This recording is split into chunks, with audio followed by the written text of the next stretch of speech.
everybody. We see we have a few more people than usual here, so it's all very pleased to see you and thank you for your attendance. So the first of these meetings, we like to begin with a karakia, and Judd, would you handle that, please? Certainly.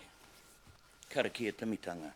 Kia uru uru mai, ahau ora, ahau kaha, ahau maia, ki runga, ki raro, ki roto, ki waha, riri riri hau pai Māori e.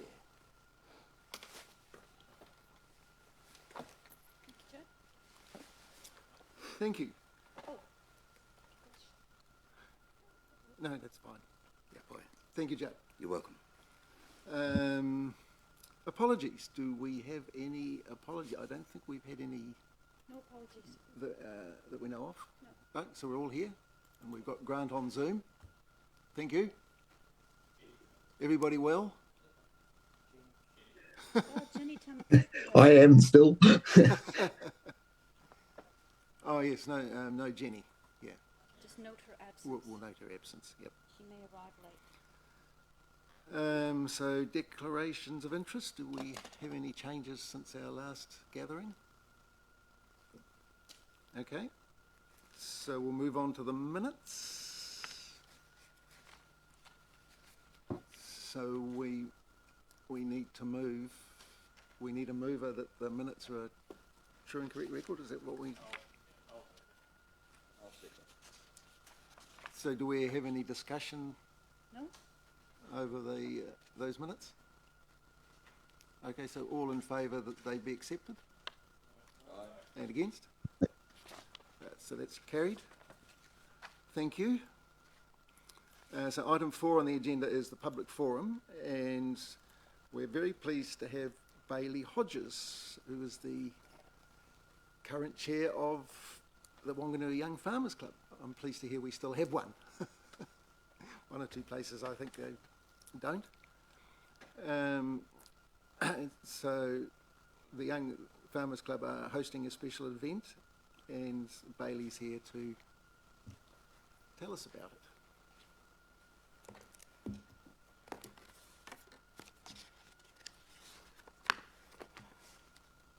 Hello everyone, and thank you for taking your time to allow me to come along to this meeting and speak to you about our request for funding for our Young Farmers Up and Coming Rural Community Wellbeing Night. This is a free rural community dinner with a key focus on mental health and wellbeing. This will be held on the 23rd of June at the Kaiwi Hall. This date has changed from our original date of the 10th of June due to it clashing with other events in our community. Key benefits of our wellbeing event is to get our rural community off the land for an evening and to check in on their friends, neighbours and family. They're going to take home some top tips on how to look after themselves with the busy time coming up with lambing and calving. We hope to have Rural Support Trust Whanganui come along and be present and speak on the night, giving tips along the way. It is also an opportunity to get Whanganui young farmers more known in our community. We also have been offered to get a guest speaker. We are finalising the process of booking in Kane Briscoe. He's a Taranaki dairy farmer who shares tips on mental health and resilience. He also has a book called Tools for the Top Paddock. MPI are funding him to come along for the night. We are going to supply a lovely home-cooked meal as well as drinks for the evening. We are asking for funding today to help to put together wellbeing packs for those that attend the event. Funding will go towards printing of booklets, healthy snacks and food that we can put inside these packs, and if funding allows, we would like to purchase some of Kane Briscoe's books. We have been lucky enough to have been donated 34 of Farmstrong's books with enough caps and beanies to go inside our wellbeing packs. We will also be including pamphlets for Rural Support Trust contact numbers, will to live in any other places that we feel will support our farmers. We want these packs to be available for everyone to take home, as we find sometimes people are too shy to take a pamphlet or a card off a table in front of people. So we want to give everyone the opportunity to have these at home around them. We are aiming to put together 50 wellbeing packs for the evening. Thank you for taking your time to listen to my application. Do you have any questions for me? Peter? Yes. You're looking for funding. This is more of a suggestion, and I'll have a question later. And that is, do you know Brian Dougherty? Yes. Yeah, because he is chair of a fund that helps well-being for farmers. Okay. Yeah, and they can't get rid of their money. Oh. Yeah. So please contact him. Okay, I will note that. Thank you. And the Is question. that the rural support? So there is a big trust that specialises in this. Yeah, and he came in. Brian's our local man, isn't Yeah, and he came and presented here about the fund. So that is with rural support or not? I don't know. Give him a ring. Okay. I'm a bit hazy on the memory. Yep, thank you. Yeah, it's the rules, yeah. Yeah. Okay, yep, you need to talk to him. Yep. And you're making up 50 packs. Is that because that's how many you can afford, or how many guests you're expecting? We're expecting between about 40 and 60, gauging off other events that have happened in our rural community. So you have 40 or 60 members, or you accept the invitation just to all farmers, not just young farmers affiliated. It's open to our whole community, rural community. So anyone, any age is welcome to come along. Cool. Thank you. That's all right.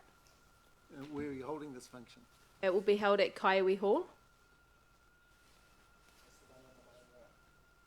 Oh, not the one at the beach. No, attached to the school.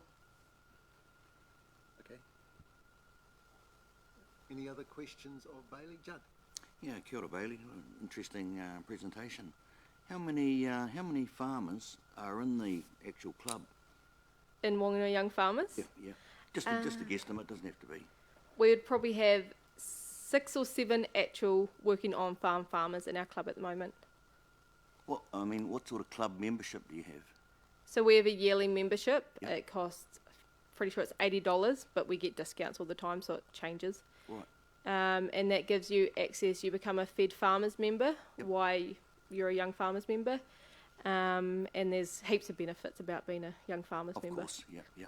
So there's about 6 or 7 young farmers currently in this. That are actually farming. We have a lot of, most of our members, the bulk of them are probably people that have come off farms and they've moved to Whanganui and that still have an interest in farming, but they've left that behind at home while they're nursing or teaching or...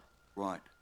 So this hui that your dinner you're planning, is that for the young farmers or for that whole farming community? For our farming community. Kapai, thank you.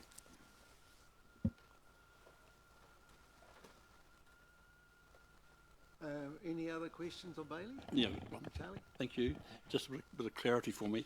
So you've got 6 or 7 actual young farmers or farmers in the young farmers. What's your total membership? We're up to 16, I believe, at the moment. 16. Okay, thank you. I would have to check with that, though, but last time I checked, it was about that.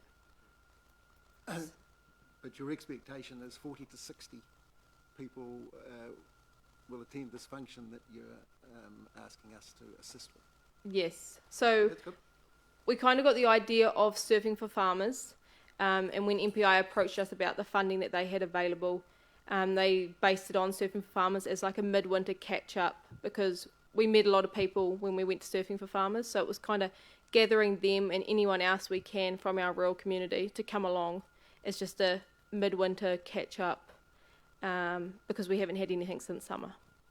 Okay, well, yes, my understanding is that Surfing for Farmers was extremely well supported, Yes. so that should give you encouragement that this possibly will be also.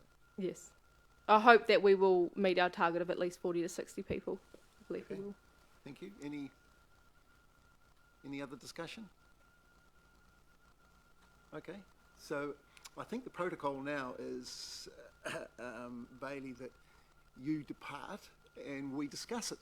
That's okay. Is that, am I correct with that? Yep. So are you happy with that? Yes. Thank you very much for taking your time, though. Okay, very nice to see you. Thank you very much. Thank you.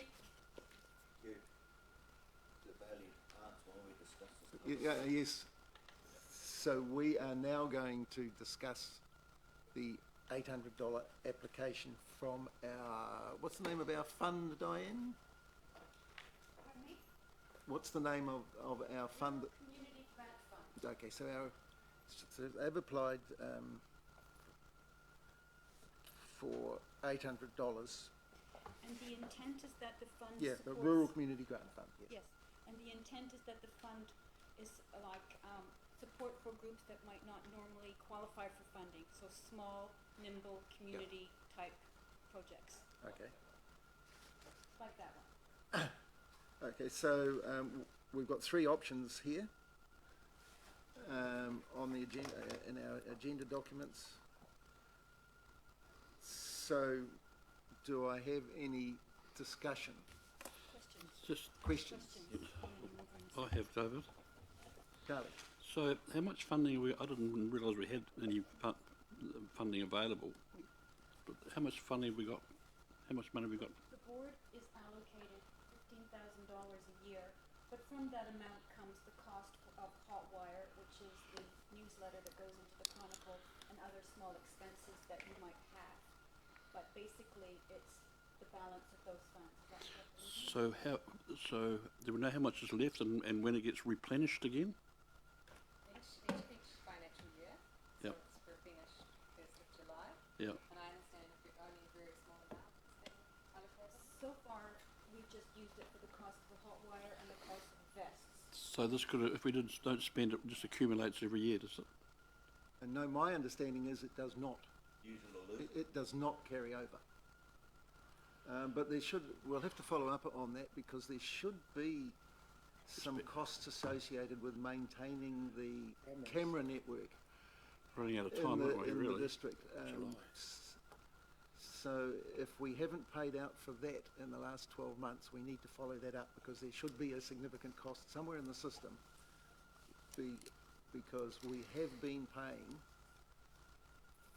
for the maintaining of quite a significant number of those surveillance, what do you call them, the cameras that are all over the rural areas. But I think there's about 40 of them actually. So I guess we need to find out how, once that's been paid, how much is left. There's be plenty left, wouldn't there? Yes, yes. Now I think you can assume, for the purposes of this discussion, that the money is available. Yeah, that's correct. The money is available. We think there's about 4,000 still that has been allocated. So there's sufficient funding available in this financial year. To cover the cameras and this. Yes, Yes.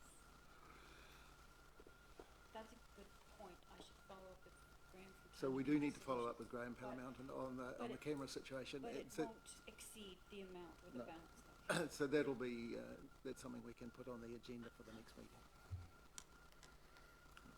So, Peter, Yes, I will be supporting this option 2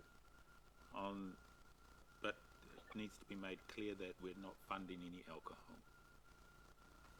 The request was specifically... Okay, yeah, for as long as, yeah, And they said in their submission that they're covering the cost of any alcohol. yeah, no, that's fine. okay, so possibly then could I, if there's no further, I Questions? haven't quite got this quite round the wrong way, have we? But So- do we need a mover for the motion now? We need a mover and a seconder, then it's on the table, and then it's still open for discussion. Okay, so... Yeah, so I'm happy to move. Yeah, I'll move it. So we've got Peter Oskin going to move it, and Mike is going to second it. So is there any further discussion? Okay, so I'll put the motion that it's option 2 we're agreeing to, isn't it? Yep. Agrees to the request from the Whanganui Young Farmers Club for $800 to help them assemble the contents of wellbeing packs for the Rural Community Wellness Dinner. So all in favour of that? Aye. And against? Okay, so that's carried. Thank you. You want me to go and get her from there? Yep. I think it's gone. He may have gone, but whatever. So we're going to move on to community partner update. And first up is our regular Collen. Although we forgot about you last time. That's all right. Sorry about that. Right, hello, and yes, thanks for distributing the agribusiness newsletter following the last meeting, and I hope you all read it. And in terms of that last item, we'll be supporting it by putting it in our newsletter, so that people in Kaiwi or the wider area, Maxwell and it's got a new name now, are aware of it. I'm talking to you about 4 items. Two are main items, and the other 2 are just information items, really. So agritourism, recently Whanganui and Partners supported Agritourism New Zealand to come and present a full day workshop on how people can get involved in agritourism. We were really pleased with the 24 attendees at the workshop, which also included them getting a booklet that they could actually work through. So it was actually no surprise that there was a wide variety of agritourism possibilities coming from the rural areas, from the people that attended, and many are at the start of their journey where they're not actually running anything at the moment, but saw an opportunity to diversify their income, whether it be on a farm or on their rural land. So if you're wondering what agritourism actually is, it can be a bit misleading in the fact that it's really about rural tourism. It's about experiencing things in the country, and the things that rural people take for granted. So you walk up your race, and at the top, there's this beautiful scenery, and all you want to do is go and move your sheep. So it's things that people don't always see, and particularly overseas tourists as well that don't get to go onto farm. So it's really about helping people identify what they take for granted, and that could be short or multi-day walks. It could be guided hunting, horse trekking, seeing natural wonders, beekeeping, and even right down to storytelling, running events or retreats, as well as offering, different accommodation options, like an old farmhouse that might be done up so that it can be an Airbnb or something, or it could be glamping under the stars, or luxury lodge hideaways. I think we've got 1 or 2, maybe. They tend to be associated with some of the hunting lodges. But anyway, so it was really about how do we get people that might feel like they've got something to offer but haven't thought about capitalising on that, and allowing people to actually stay in the area longer to experience the rural community, and the actual place that has the accommodation to be supported by neighbouring farms or properties that could offer a good story, or they've got a good walk to a waterfall or whatever they have. So really it was a really good opportunity and an eye-opener for the attendees to see that the world's their oyster, really. And as the saying goes, people come as a guest and they leave as a friend. So it's too early, presumably, to know what sort of uptake you're likely to get on something like that? They all seemed really keen, so we've got a list of people that want us to go and visit their place. So anyone that didn't manage to make the workshop, there is a Zoom meeting that's going to take place. It's not going to go for the whole 6 hours, but it will be a quick update to help people get up to scratch. So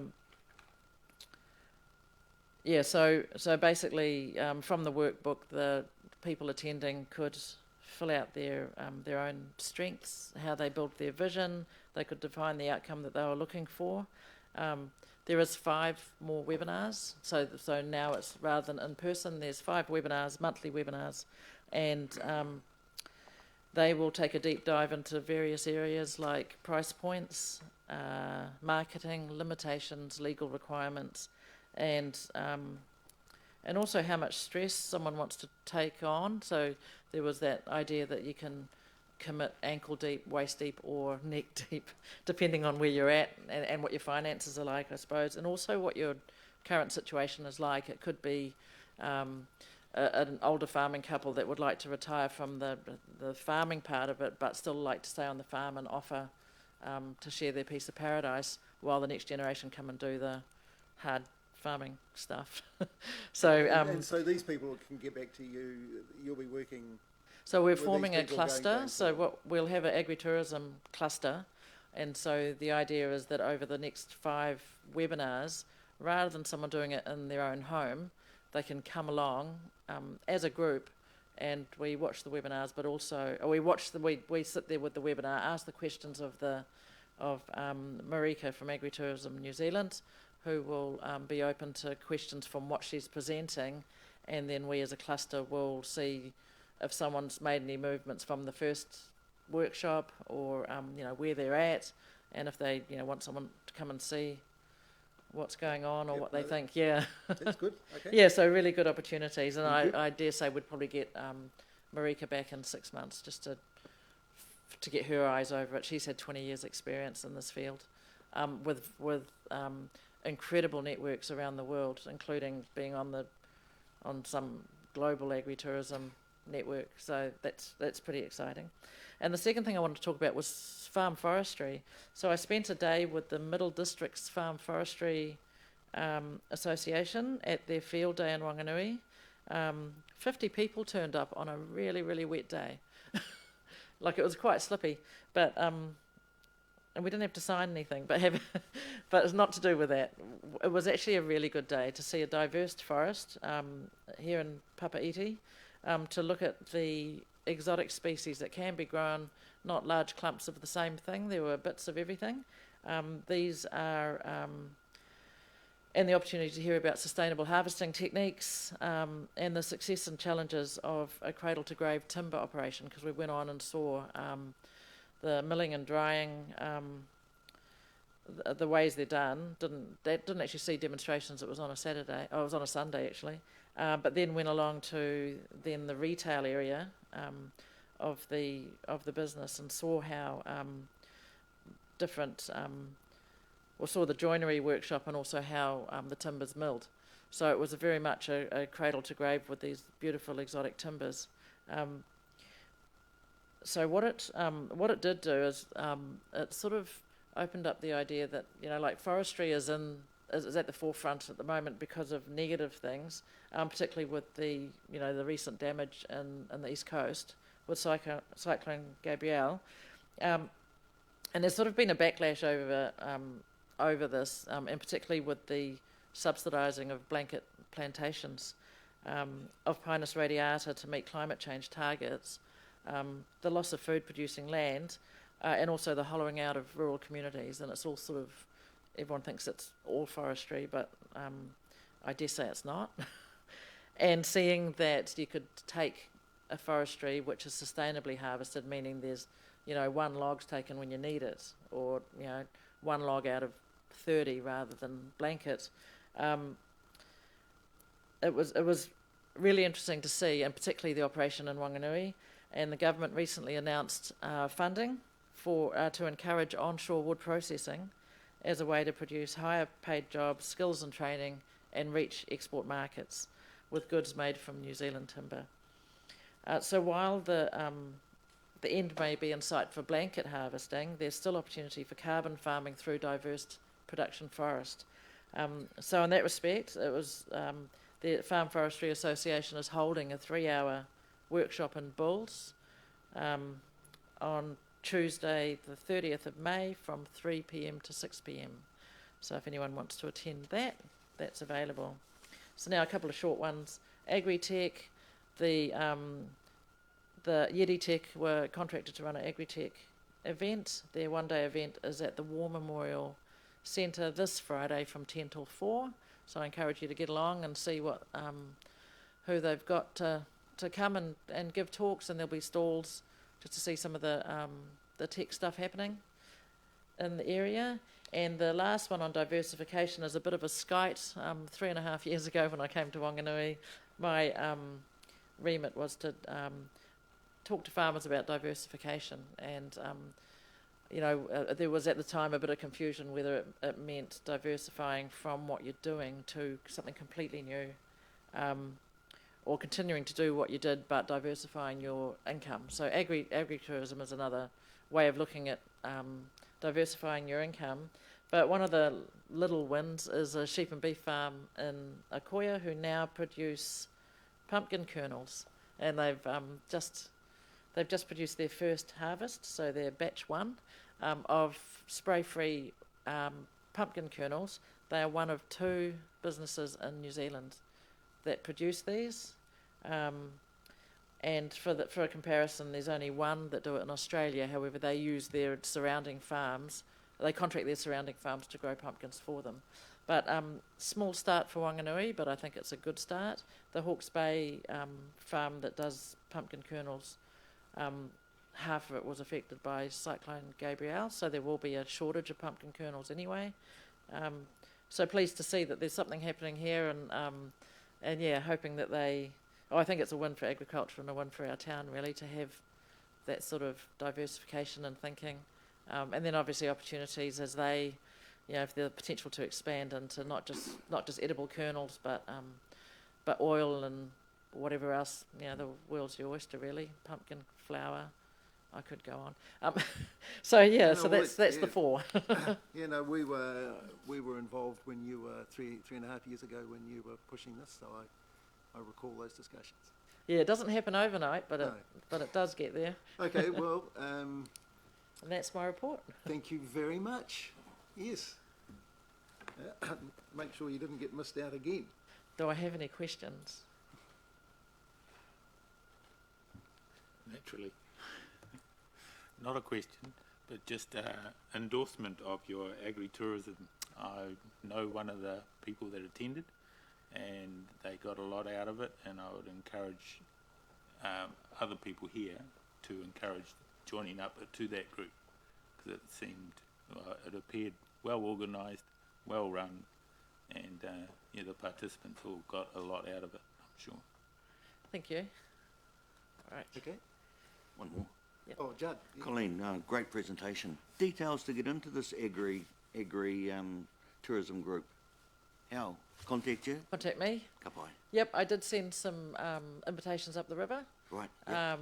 And yeah, we had a couple of people from upriver come down, and it was really about pushing the storytelling. Excellent. And the opportunity to capitalise, and it's not all about large money making, but you go overseas and that's exactly what they're doing. Exactly. So why not? Yep. Oh, we'd like some for Pūtiki, thank you. Yep. I'll contact you. Yeah. Thank you. Sure. Okay. Thank you. Thank you, Collen. And so, so next we have a new president for the local Federated Farmers, Robert Irvin. Coincidentally, he just happens to be Collen's husband. Family affair today. Thank you, David, and rest of the members. Basically, just to introduce myself, I've got big shoes to fill. Mike Cranston was doing a magnificent job, and I aim to pick up the baton and run hard.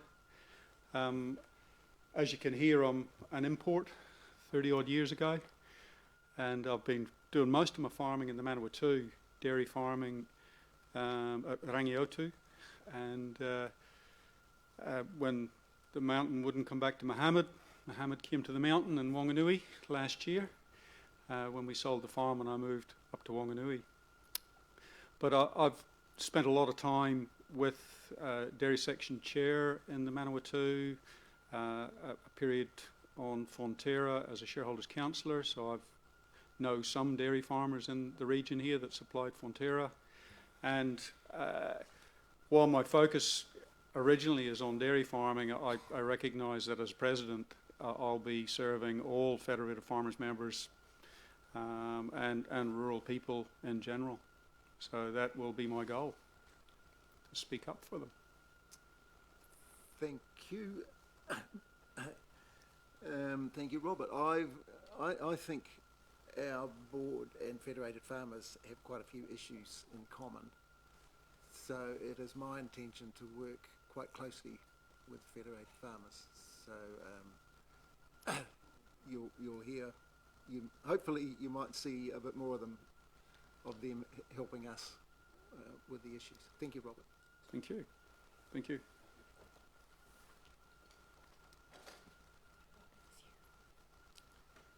Robyn. So now we have Robyn and Wayne from PowerCo. Robyn approached me some months ago about issues regarding our that they felt they could inform us on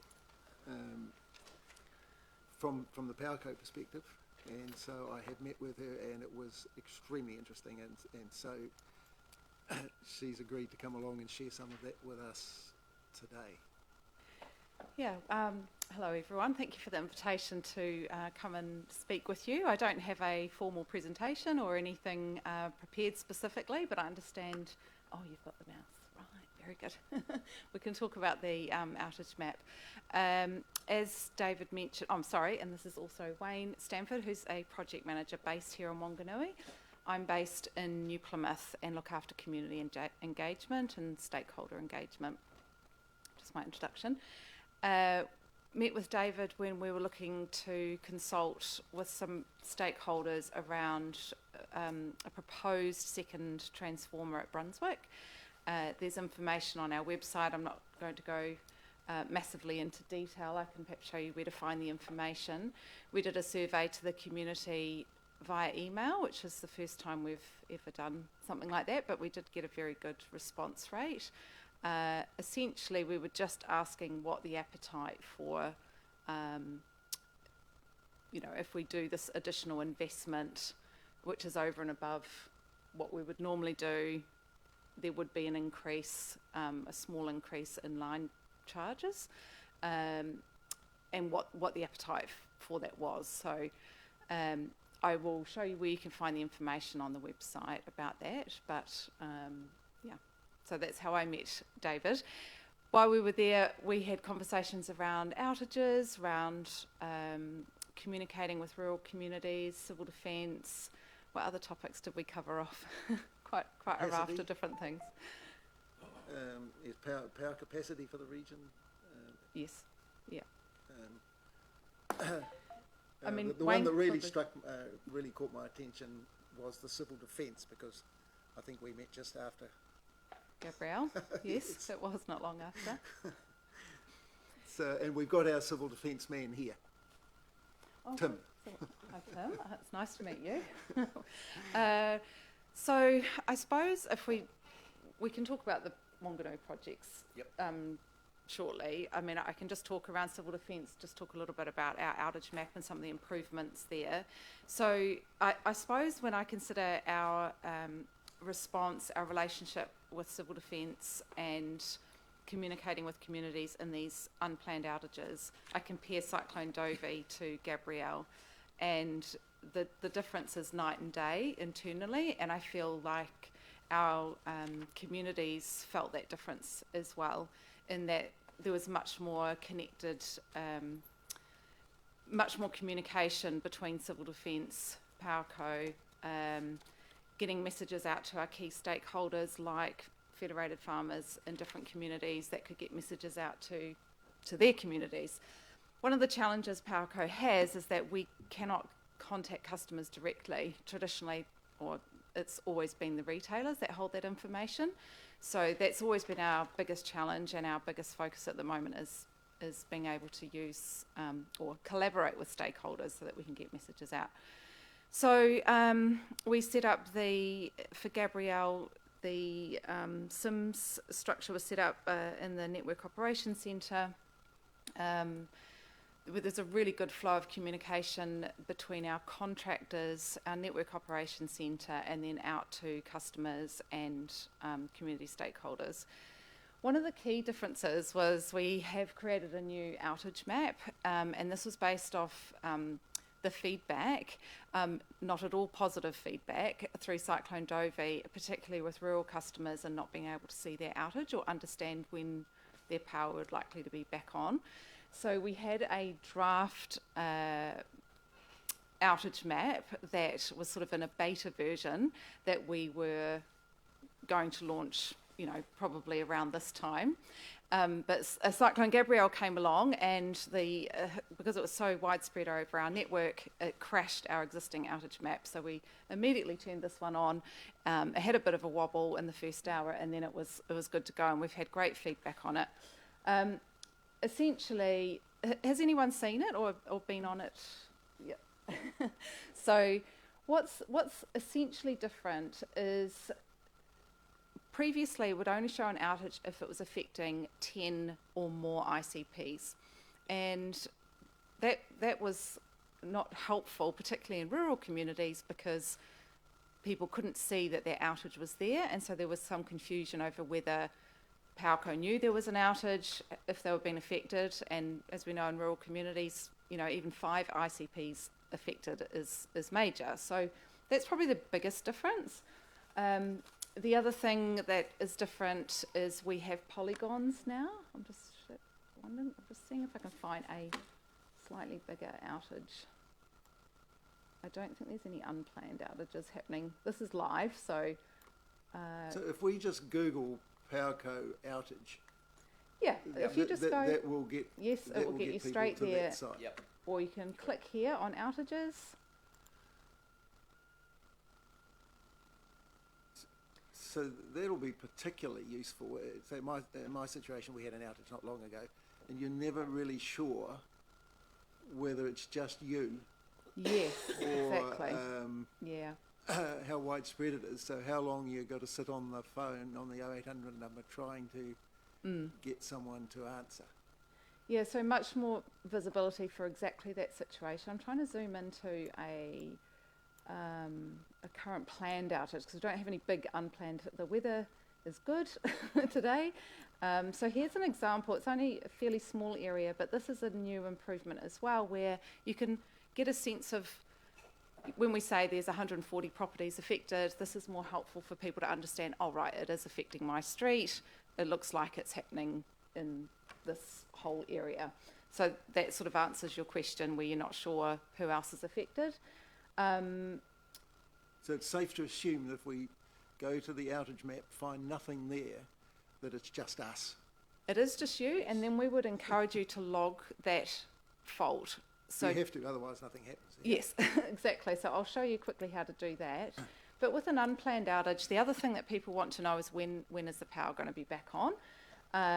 And I'll say in a big storm event, sometimes we don't know till maybe the second day, sometimes into the third. So what we did during Gabrielle is took off that estimated restoration time because it was so big, affected so much of the network. We don't want to be putting out information to say it's going to be fixed in 4 hours, which was the default messaging on the old outage map, because that confuses people. People don't know if their power's going to be back on. It was sending out the wrong message. So if we look, I'm just going to look at a small one here. Like I said, we haven't got any big outages. But you can see here at the status at the bottom, it says job assigned to field crew stage 2 of 5. So although we can't give the exact information of what's happening, we sometimes can put in here what is actually the problem. So where it says cause, at the moment we don't actually know what the cause is, but if it was related to trees or a car's hit a pole or there's a fault somewhere, that will be in there. But even if that isn't in there, we've had feedback and we know it provides more assurance to customers that they know that something's happening and it's underway. So, you'd be reassured that it was at stage 4 of 5, so you could assume that resolution wouldn't be too far away. So that's quite a big improvement there. If, for example, you're looking on here, your outage is not showing, we definitely need you to report an outage. You don't need to go through your retailer. You can just do it here via the website. Oh, so you can just skip through the queues and so not be on hold. the other comment I'd like to make there is, would it be possible to have the retailers, when they have something standard on their bills, saying that if there's an outage, this is one possibility for the customer to check on what the situation is? Yes, and actually after your comment last time, we have started looking into that. So our person who looks after the retailers, the relationship with the retailers, is looking to make sure that on email communication, even on planned outages, where we've got some planned work, you're going to be off for 4 hours to have some work done, that people know where they can go to get the information. So yes, we're working on that now. Okay. Yeah, we did. Yeah, there's I've lots got of some notes retailers, here. and they have I all did different. take some notes, so I'm just checking through All our different last meeting. communication. Yeah. Is there any other questions around outages? Where Can I come in there, please, David? Certainly. Sorry, Grant, I wasn't keeping an eye on you. Gosh, there's someone behind us as well. Hello, Robyn. I can't see you, but that's okay. Okay. Robyn, I understand that the PowerCo app has been discontinued. Is that still correct? Yes, that's correct. But what we've done with the new outage map is it's mobile friendly. What's the term? Yeah. There is a technical term for that.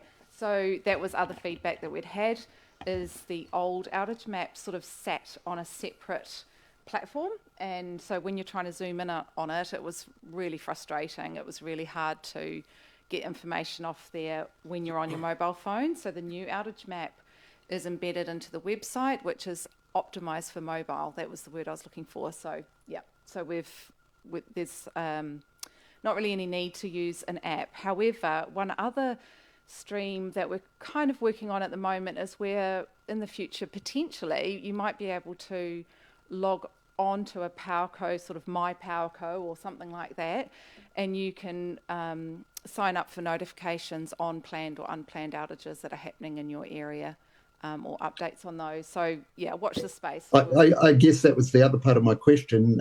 Is there any plans to be able to log into the website?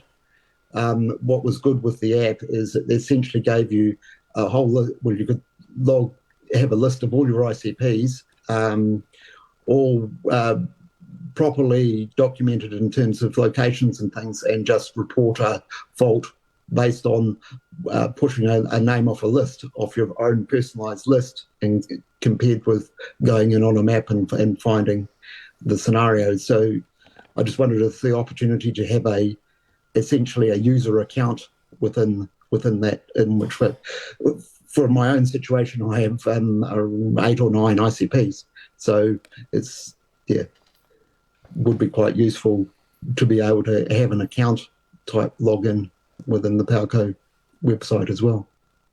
Yes, absolutely. So we've definitely heard that. We want that. Like I said, we have that challenge where we don't have direct communication, emails and phone numbers of customers, except for in certain situations.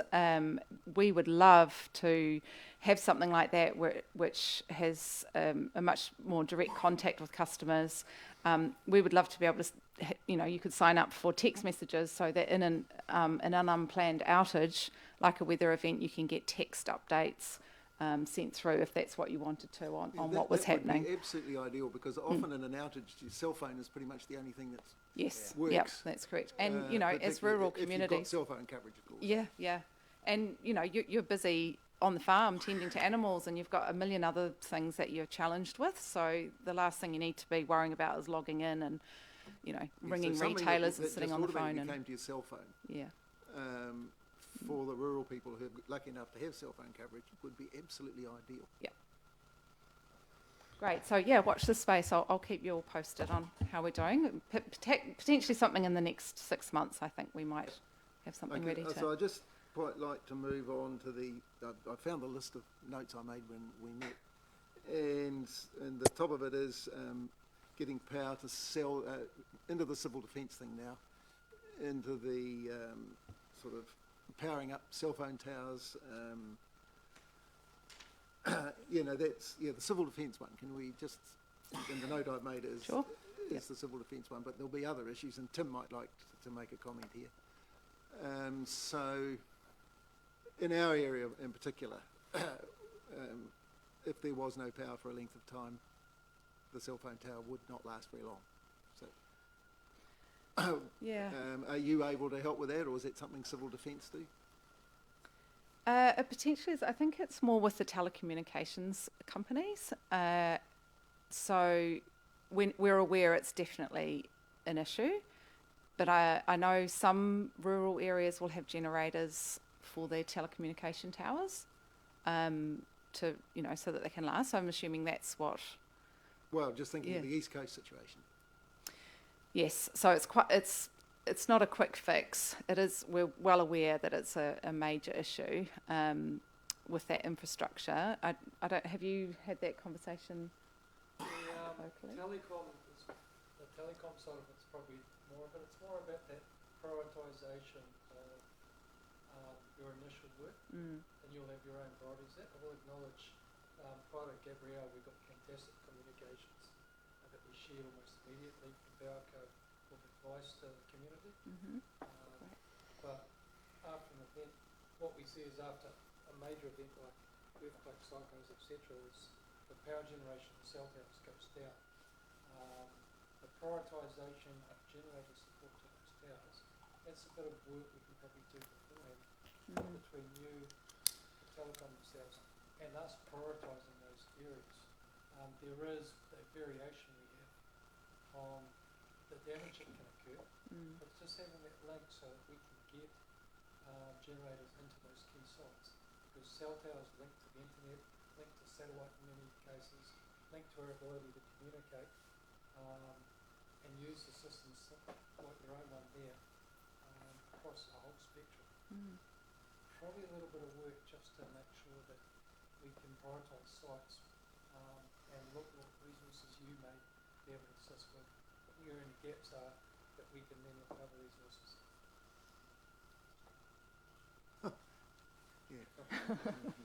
So in summary, I think so Tim and I are going to talk separately. And I'd be really keen to see how we can do that and work with network operations around prioritising those sites or what that support looks like. Key part of our thing is looking for those black spots, and cell phone towers running out of power will undoubtedly provide us with black spots, and if we can identify that beforehand and identify a plan to get stuff in there to rectify that even temporarily. And then when you look on the recovery side of things, most communities, power and roading is probably the two top things they want back on to get them back into a space. And for us, it's critical for communications. We use systems similar to that one there where you've got your GIS systems embedded in your public web pages to communicate with these communities. And that all works on cell phone. And even when we have satellite, quite often satellites will link in with those towers. So we can do some offline work on seeing how we can do I'd call it a plan B, a plan C, and even a plan D for improving the resilience of those capabilities with PowerCo. You can see some added scope. Absolutely. For you to work with PowerCo. Yep, absolutely. Okay, well, that's an outcome we'd be very pleased to hear. There's more of those cell towers now from the rural connectivity, so there's a lot more sites that will need power going forward. So I don't know how many new ones in the Whanganui area, but there will be significant. I can tell you, but there's a few, not enough. Yeah. There'll never be enough, but okay. Yeah. But we need to prioritise. So I've just had one put up at my place, and so that's what sort of. Technical side will be looking at the size of the generator and the ability to hook those generators in, then providers, etc., from across the region. No, that's fine. I just Simple for the planning. purposes of our group here, it's just good to know that you might have picked up that there is potential for further liaison, which always like backup plans. Might be able to help with your planning. Always useful. I'm happy with that. Another thing we discussed, Robyn, was you said I got the feeling that you did have some resource available to assist with things like wiring in generators for remote communities. Well, I'm not quite. I got the impression that you did have a resource available. Perhaps is there a bit more you can elaborate on that? So we are looking. Yeah, so we do have some resource, and one of my focus areas is looking at community resilience and what that looks like for different communities. So here in Whanganui, it might be around looking at the cell tower project. So it might be that. In the Manawatu, we're looking at sort of a pilot project for marae there that also could be civil defence centres or emergency hubs, that where the council has the capacity to get generators, but the marae don't have, I'll need the technical person, the necessary switch to be able to switch over to a generator, and even an understanding of what size generator they would need to run the kitchens there, the lighting, heating.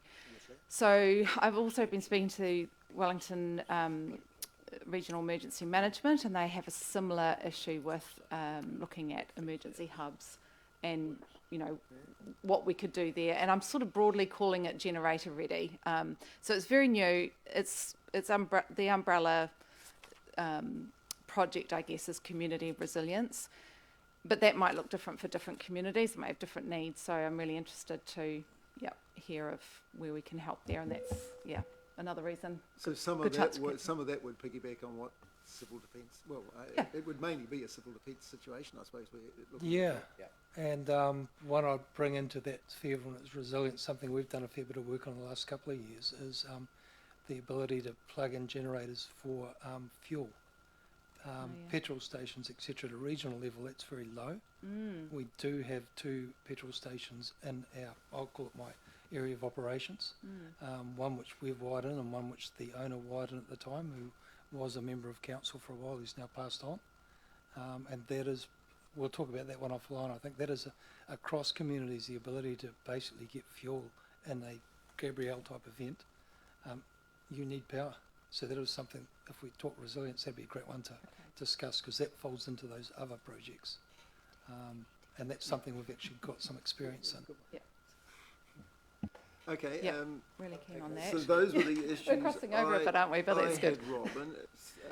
So is there anything else you would like to highlight? Yeah, I think I've brought Wayne along at last minute. So Wayne is the project manager, as I mentioned, for Whanganui. So has is across all of the projects that have been happening. There's been a lot of investment in Whanganui, more projects coming. So I'd like Wayne to talk about that really, and if anyone's got any questions about the works that's been happening to sort of shore up the resilience and the capacity for future growth for Whanganui. Yep, so my colleagues, we're putting another supply in from Brunswick's GXP into Roberts Ave, which gives us another feed into the city. Normally it comes in there, but the conductor's not big enough, so we're upgrading that in the next couple of months. We've upgraded the substation there and put connecting cables from there to Peachtree and through to Taupoki. So just a lot more connectivity so we can move around the city. Rural-wise, I spend a lot of project time up in Taipi, so we do a lot of storm hardening projects up there. So repoling, upsizing conductor. So a lot of it's done in the Kawatau area after the last major snowstorm there. So it's sort of been where it's been required, sort of has driven it to start with. Like Robyn said, that workshop they had about the second transformer and that all sort of layers on behind all that. So the initial stuff is the big cable jobs that we've been doing to get supply, and there's lots of little small ones that are going on, just general reconstruction right across the region.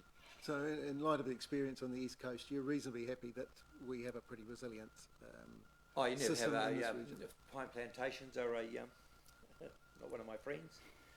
And you can't put resources in there when the wind's still blowing because of the danger and that. So we do go back to some areas time and time again. But it is what it is. We've seen more and more plantations planted, so we don't have a big corridor legally. And we try and get it back as soon as we can. We involve a lot of helicopter work in those areas. A lot of it's remote. From out you'd make Mahu way, isn't it? And yes. So it's access as well, with obviously rivers, streams, bridges. Yes. And you might be able to comment on a question I had from a constituent this morning. Is she was looking at ensuring she's got quite a number of power poles for wool sheds and those sort of things, and she was wondering how much she should allow for insurance for the poles that she has to pay for. The first pole is a PowerCo one, and then after that, it's responsibility of Yeah, the high voltage landowner. ones are PowerCo, generally PowerCo owned. Yep. So, So can you just give me a rough figure for any farmers in this situation, how much you think they should be insuring? it'd be certainly obviously depending further out you go, you have to, for the labour and mileage, but that'd be $3 grand a pole, possibly. Yep, no, that's a good indication. You don't have to. It could be more if you got a lot more on depending on the pole, fusing and Yep. meter Okay, boards. No, that's all the information. But I need, I'd thank you. certainly go and see Downers. They're a good, Oh, of course, yeah, no, they'd be the. because that's who they do all that Yep. quoting for that. So, Yep. but you know, some of your poles with your meter boards and that, you know, a lot of expensive stuff. Yes. I know when one of those goes down. Yes. Okay. Any questions, please? Great presentation, team. Thank you. Robyn, could communities contact you for this community resilience resource support, or is there another portal they go through? Yeah, it's not really an open to public Right. sort of apply for funding type arrangement. It's more, we're just sort of testing where we can add values in communities around resilience.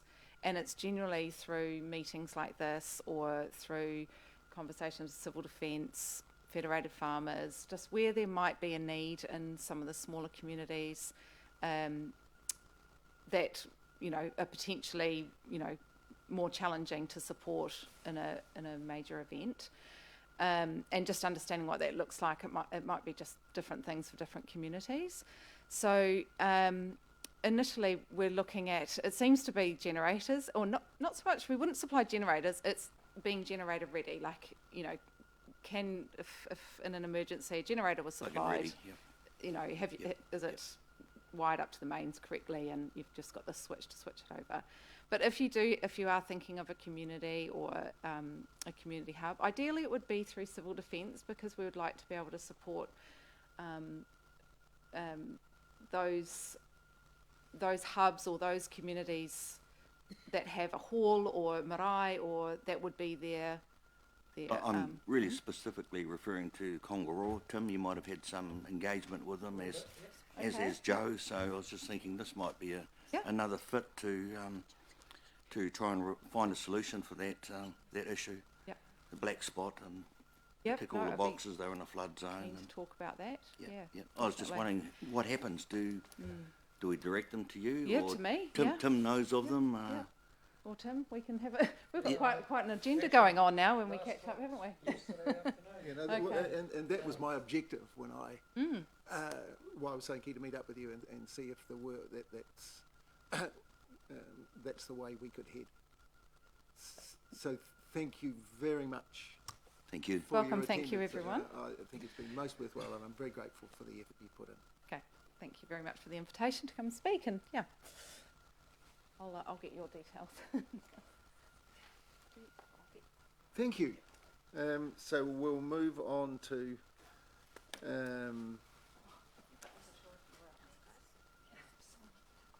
Tarsh DeRose and Mike Russell. Are you? Thank you for coming in, and thank you for waiting. Thank you for the invitation, David. So I did just better introduce you a bit more. They're Mike and Tarsh from the Whanganui West Catchment group, and they've been working on freshwater quality issues in, well, you obviously call the West Catchment, but that's sort of between here and sort of Waverley, is it? Yeah, it's west of the Whanganui River and through basically to the Whanganui District Council boundary, which is just before the Nukumaru Straits. So thank you very much for the invitation. I guess we've been operating as Whanganui West since around about March 2020. It's probably in response to, there's been a general sort of government push towards catchment groups. And it's really in line with the situation with issues with fresh water all around the country. So in March 2020, there was a meeting at the Whanganui Beach Hall to form which was the first meeting for Whanganui West, and it was decided by the community out there that we would form a group to pretty much to improve the quality of 5 main streams which are west of Whanganui River. So that includes the Omapu, the what's the next one? The Mowhanau, the Kaiwi, the Otatoka, and the Okihu. So we've been kind of led to understand that there's some issues around water quality out there, and I think part of what Whanganui West is doing is that we have started doing quite a lot of water testing, and so the aim of the group is to build a database probably over the next 2 or 3 years to confirm that, you know, exactly where we're at. So we've just got a presentation here that we put together for a Teams meeting with Ministry for the Environment, because what's actually happened with the Catchment group, with Whanganui West in particular, is that we've been a little bit lost with respect to funding, and so we have lost momentum due to a lack of funding, but we're now coming out the other side of that, because Whanganui West is actually part of the Whanganui River Catchment Collective, which has been formed, and quite a substantial amount of money, funding has been provided by the government, by central government. So yeah, March 2020 was the first meeting. We formed the committee in 2021. We've hosted the Farm Environment Plan workshop. That was the first one. The take up in sheep and beef hasn't been that great with farm environmental plans, but legislation's coming, so we're kind of helping sheep and beef farmers in particular to work towards getting a farm environmental plan in place for their properties and for their businesses. We've had like a strategic planning workshop, which is really what the committee is planning on doing over the next few years, and so the focus has really been on kind of meetings and more meetings, but it's really doing the groundwork so that we're in a strong position to actually start delivering to the community with regard to water improvement and environmental issues, especially on farm. By the way, I didn't introduce Tarsh. That's very rude of me. I apologise for that.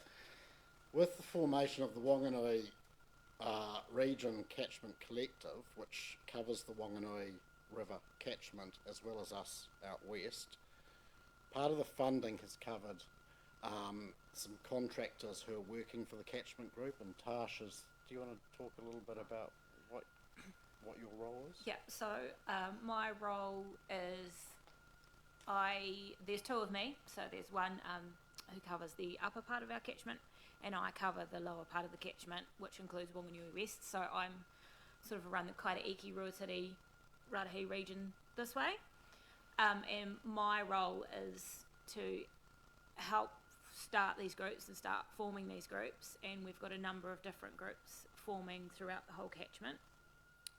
Not so many in the lower half, but in the upper half there's 6 already up and running. So Whanganui West is my only group down here at the moment, but we're working on building on more, and my role is to bring these sub-catchments, so we've broken the Whanganui River down into different sub-catchments, and these sub-catchments together, getting the farmers and the landowners and all the other interested parties and getting them together and to start testing their own waters, and bringing in different outside organisations to help them navigate and do things on their farms that they want to see done. So we hold workshops in each different area around the things that they want to do, because each different area is different. They have different priorities, and there are different species in the rivers and things that are more important in different areas. So my job is to just help bring them together, get that picture of that data together, and do workshops and help them achieve their goals, basically. Cool. An important part of our groups are that we are working quite closely with local hapu and iwi, especially out in Whanganui West. They are part of our committee structure, and really supportive of what it is that we're trying to do. So the focus is really doing it all together rather than in isolation.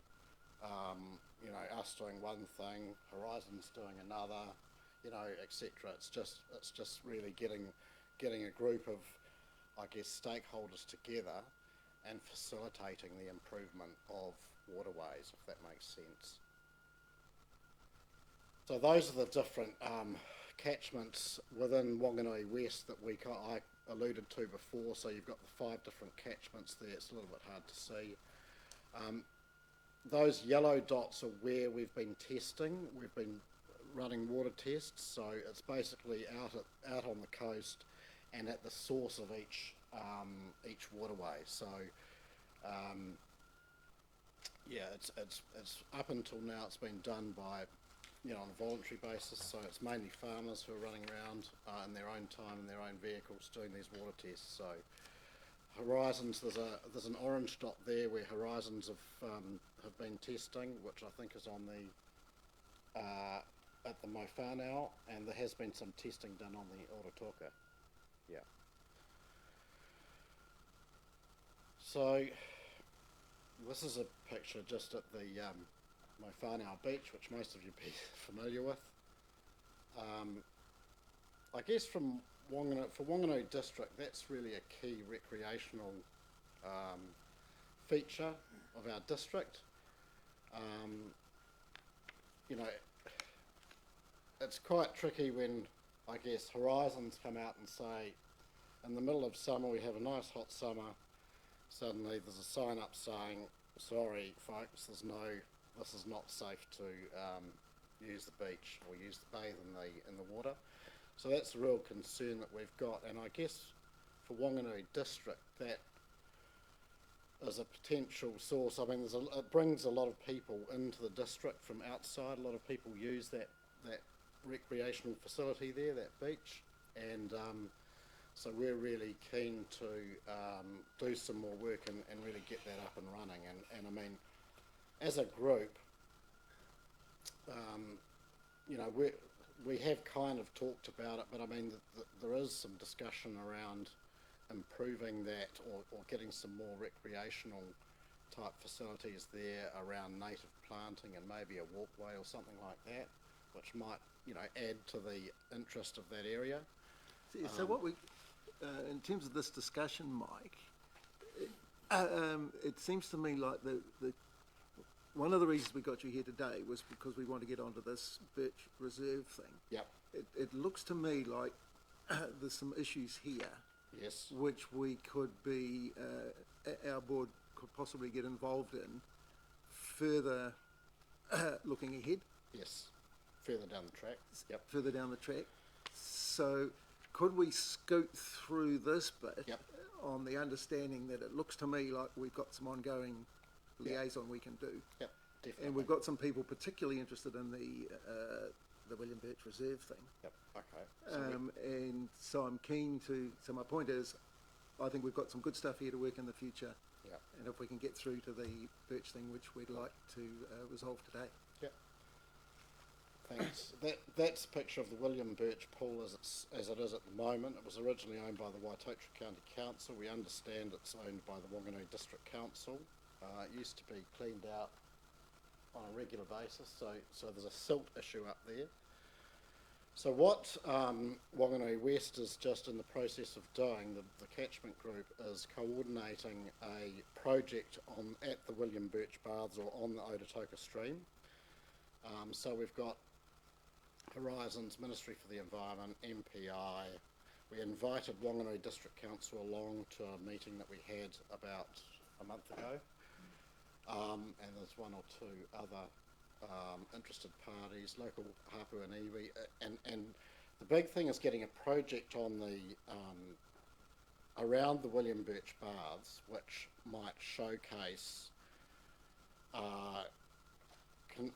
the improvement of silt or E. coli primarily in other catchments, and so we were looking at using this as a special project. So where we're at, it's in a very formative stages. Where we're at is that we've got another meeting on the 30th of May. So what we did was we asked the interested parties just to go away and get some information. It's basically a sort of a situational analysis as to where we're at the moment.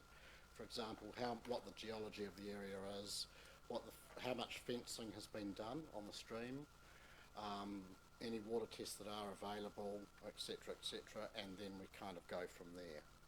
It's not going to be an overnight project, but I guess what we're looking at doing is, one of the questions is, would Whanganui District Council be able to provide us some support, maybe from some engineers or something like that? That's right, and that's where, as a our rural community board, that's where we're following this with interest to see if there is anywhere where we can assist that process, particularly where there's a role for council. Yeah, so it's that sort of thing that we're looking for, or would Whanganui District Council, as they have done in the past, be prepared to have a regular cleaning out policy of the baths so that the silt doesn't build up in there? Is that something that the District Council would consider? Okay. So that's pretty much. It is quite formative at the moment. We have got Victoria University in with us as well, and they're doing silt tests and all sorts of things to find out more about it. So that's where it's at. Okay, so thank you for that, and so having what you provide us with leads in to the next part of the discussion, which is specifically on the William Birch Pool Reserve. So, and we've got a number of people here who are here because they're interested in that. And I didn't get it to you, unfortunately, but Kristy over there has prepared a report on the William Birch Reserve, which is in our agenda, and she's going to speak to it and available to answer questions. I think that's the next. Well, And Sarah, yeah. Just a brief question before we move on. Sarah's the big chief, so it's very good to have her here. Thank you. So, can I get a question in, David? Oh, please, certainly, David. Kia ora, Mike. Great presentation. You do a lot of testing. What happens from that point afterwards? You recognise that there's some issues with the quality of the water, as we have out at Pakaraka. So what we're doing is that once we have a database, which I'm told by the scientists that there's some consistent testing, so we have a reliable database, so we know exactly what it is that we're dealing with. And then if, for example, it's E. coli is a big issue, then I guess what we're doing is that we're encouraging people to do some more fencing and some more planting as a local community. Or if there's something else, then we're kind of together with other stakeholders, is that we're encouraging them to mitigate some of those issues. As encouragement, stock fencing, keeping the waterways clear. Fencing or planting, if it's a silt issue, trying to help control that. And one of our showcase opportunities might have been that we, as a catchment group, we find a site which is suitable for silt traps. Right. We use that as a kind of a showcase, and then encourage might be through Horizons, people to put on their properties to set up silt traps because it's been a success up the road there. is there funding in that, or it's really up to them? So there's limited funding that we've got available through MPI, but that's why we're actually working with all our stakeholders together. I mean, look, Rome wasn't built in a day. Of course, So what we're trying to do is to work with all our partners, including local iwi and everybody, to try and do it collectively. And that's where I guess if Whanganui District Council's looking at doing something with the Birch Baths, then that was kind Has to of be done. collective, doesn't it? Yeah, because together we, you know. Well, I think individuals have tried at it for how long? Yeah, exactly. So as a collective, I'm certainly looking forward to seeing some great progress. Kia ora, Mike. Thank you. Cheers. Okay, thank you. So I'll just, so as I mentioned, we're now sort of going to get into the discussion specifically on the Birch Reserve, and we're very grateful that Council have put together a presentation on this, and we've got guests here. Raymond, is that right? Yes. Okay. Scotty Moore from Horizons, and from the council we've got Kristy, who's put together the report. Sarah, who's the boss lady. And so I'll just make the point that the next item is Kristy talking to her report. You just have to move the receive the community update. Yes, I've missed a procedural process here. We need a mover that we accept the community partner update. Please. Thank you. Seconder? Seconded. All in favour? Okay, that's carried. Bill? Yeah, I wanted to just raise a bit of an issue with Mike. Is that okay? Yes. Thanks. Mike, you guys sound like you're pretty busy. Who do you report to?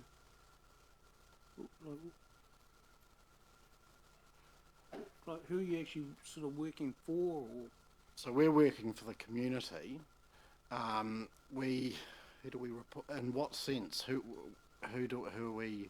Well, you're doing all that testing and stuff. Yep. Who's it actually for?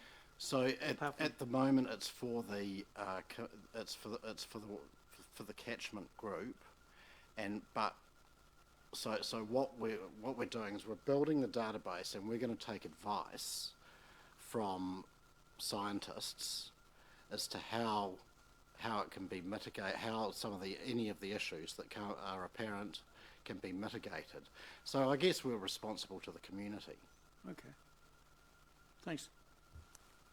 Okay, so now I'll ask Kristy to her report is in the agenda. Is that? Yes, but remember, this is an information report, and we're just going to receive it. Okay, yes. So in terms of the procedure, this is a report providing information to our board.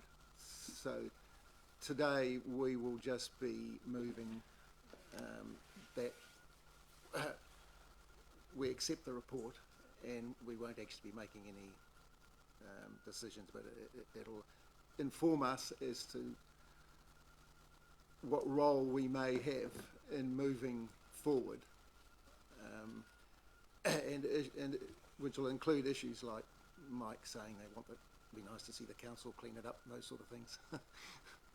So that is our objective, to become fully informed and see if there is a role for our board in moving forward. So thank you, Kristy and Sarah. Thank you. Thank you for the opportunity to present this information report. A few people have been involved in pulling it together, so hopefully, if you have questions, if not myself, someone here can answer them. Yes. Are there any questions? So have we, I just have to find the report, I have read it. So have we, here we are. So are there anything you'd like to highlight in the report? Let me. So yes, Kristy's right. There's been a few people involved in council, as you will have read over this report, and actually worked with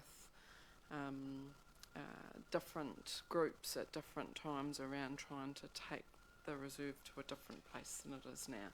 So I guess in a nutshell, what that shows is that we've tried a number of times over a long period of time to do something differently, and for a variety of reasons they seem to have perhaps not been as successful as we perhaps would have rathered. Wendy, the parks manager, has an ongoing role on her team, an ongoing role with the reserve in providing some standard maintenance, and our water team, led by Kritso, who couldn't make it today, has done some work with the reserve and the pool over a period of time as well.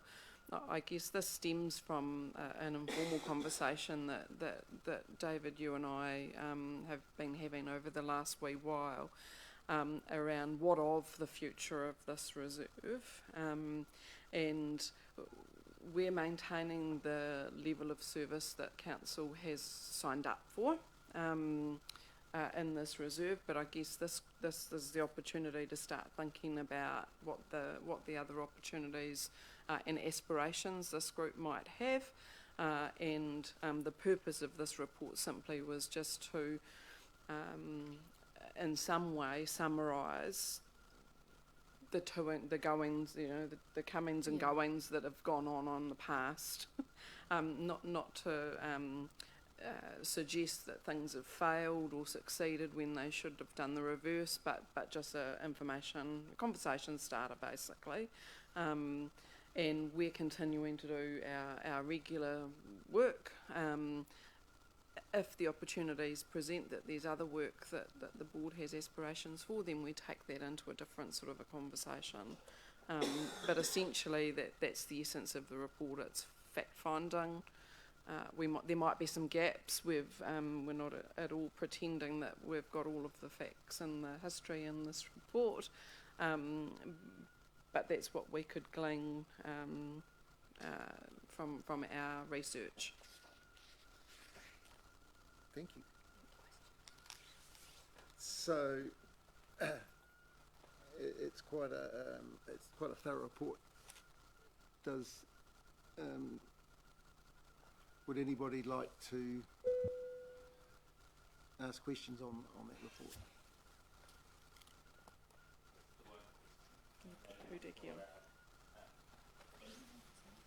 One question, and that is for the heritage, and the Flutie may be able to answer. Is there any progress on that in declaring it?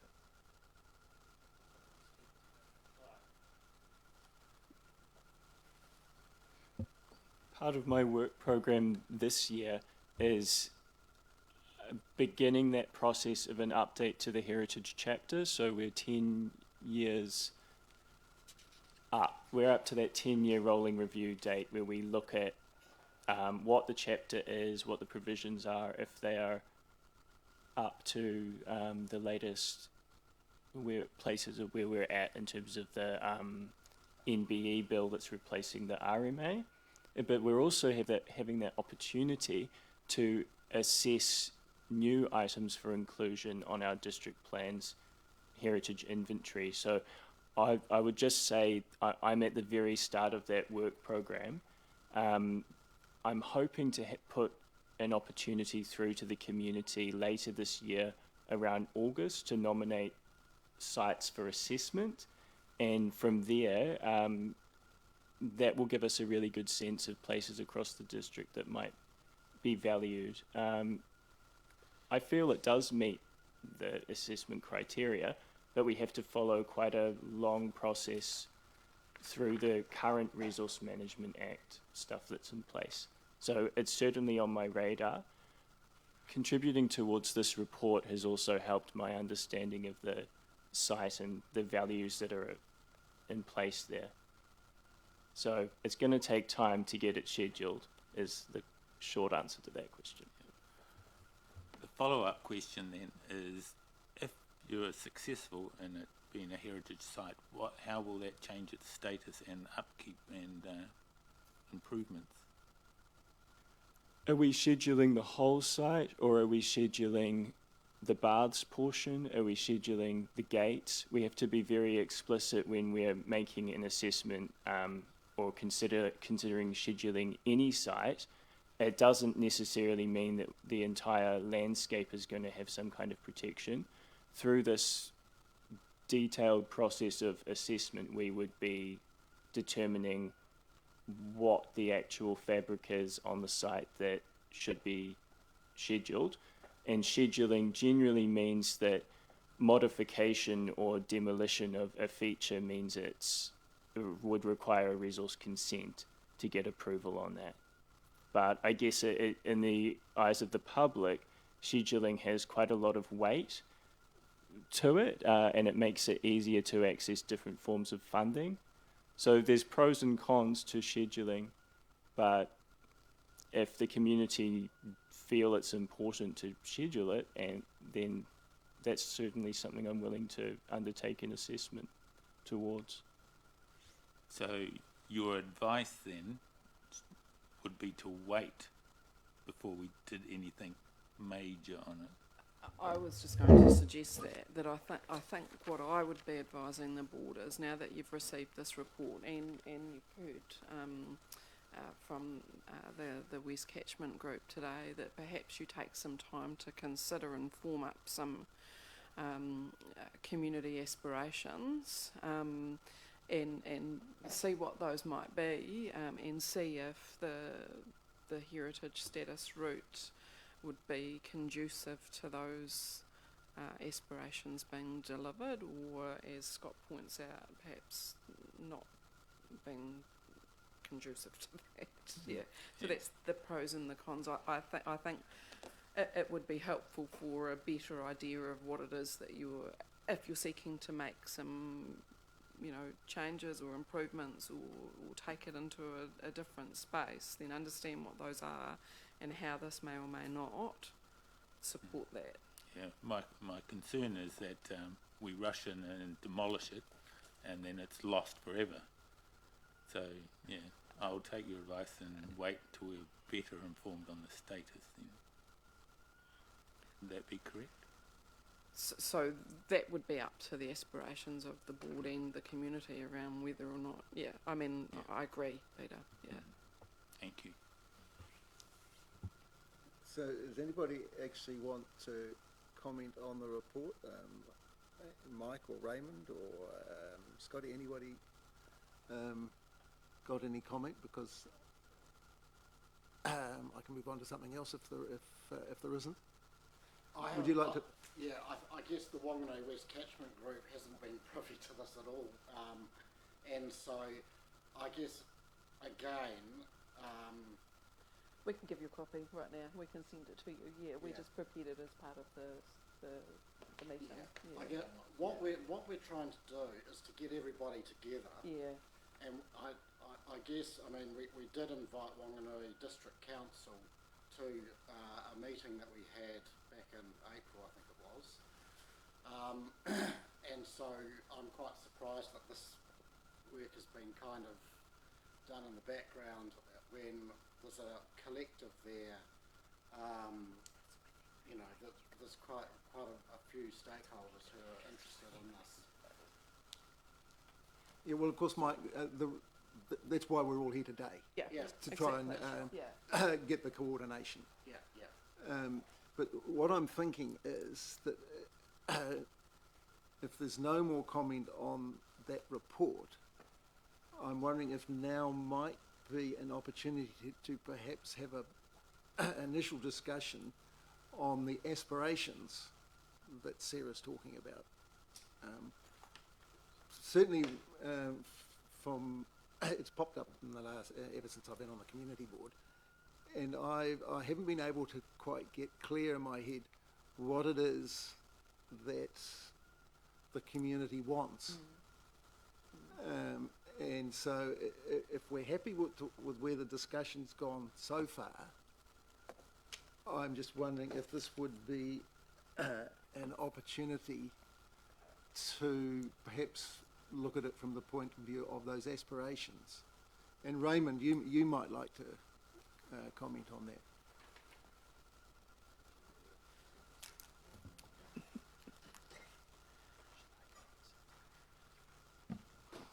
O tēnā koutou katoa. My name's Raymond Kotuku Hina. I'm not the Raymond Hina in here.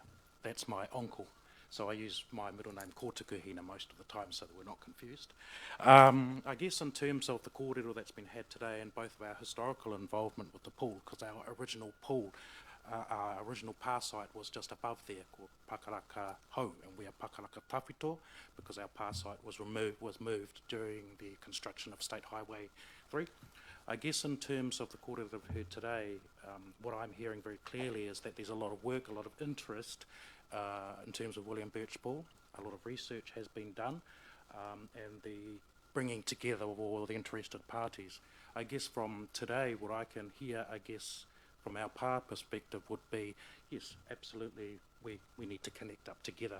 I think it would be premature to continually move on individually because we're developing an environmental plan as well, and we've already started planting from our PAR site, from the road all the way down. So we want to connect our PAR and create bush all the way down to the stream.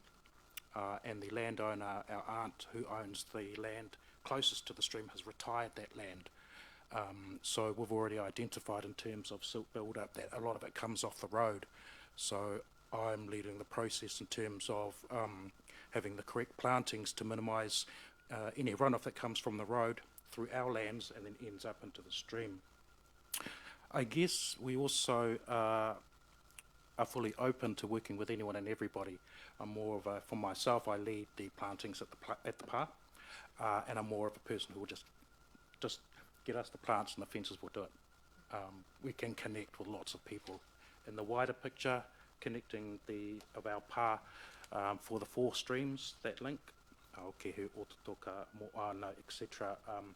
Our other PAR would be more than happy, and I'm happy to link the PAR into there, so Kaiwi, Te Aroha, Taipake, Pakaraka, maybe Tauranga Ika, so they're the PARs within our area. I'm more than happy to have a kōrero with those other PAR as well, in terms of this catchment group, so we can link together. So I think it's really awesome that we have a lot of information. There's probably more kōrero in terms of the project that you've done in terms of research, in terms of what our involvement has been, and our connection to there, because we collect freshwater crayfish there quite often. In the 70s and 80s when I used to swim in that pool a lot. So yeah, we're very, very interested, and it's a very exciting time for us, given our own PAR's developments and plantings that we're doing, just including food forests and surrounding our PAR with all of that. So it connects really well to the work that's already been done, and I can speak confidently to say that we'll be more than happy to be a practical partner with everyone else, working with the other landowners, council, and whoever else is available. Kia ora. Thank you. If I may, just to follow on, so to synthesise and summarise and perhaps even simplify, I think the aspirations is the what, you know, and we involve all of the respective groups to start to frame up the what, and then we can play a role, officers can play a role in supporting the how. So if it's, you know, the what requires support from Whanganui District Council, then we can support you know, how that happens through our planning processes. The timing this year, and I'm not suggesting that all of the aspirations would necessarily be able to be gleaned in the next wee while, but we are heading into another long-term plan process in the next wee while, so there will be an opportunity to bring some of those aspirations through that planning process and potentially make a start. But I'm imagining, based on what I've heard, that some of those aspirations will be very long, you know, will be longer term, and some of them medium term, and perhaps others are more imminent. more short term. Yeah. Okay, thank you. Yes, I'm just struggling to get my head around it a wee bit, and that I'd like to be able to firm up the next step, and I'm just not quite, haven't quite got into my head what that might be.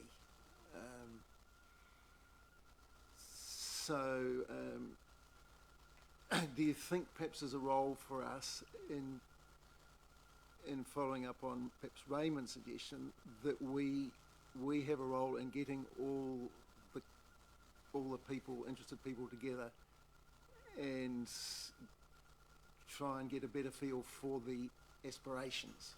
I think that's a good word. I've got it in my head now.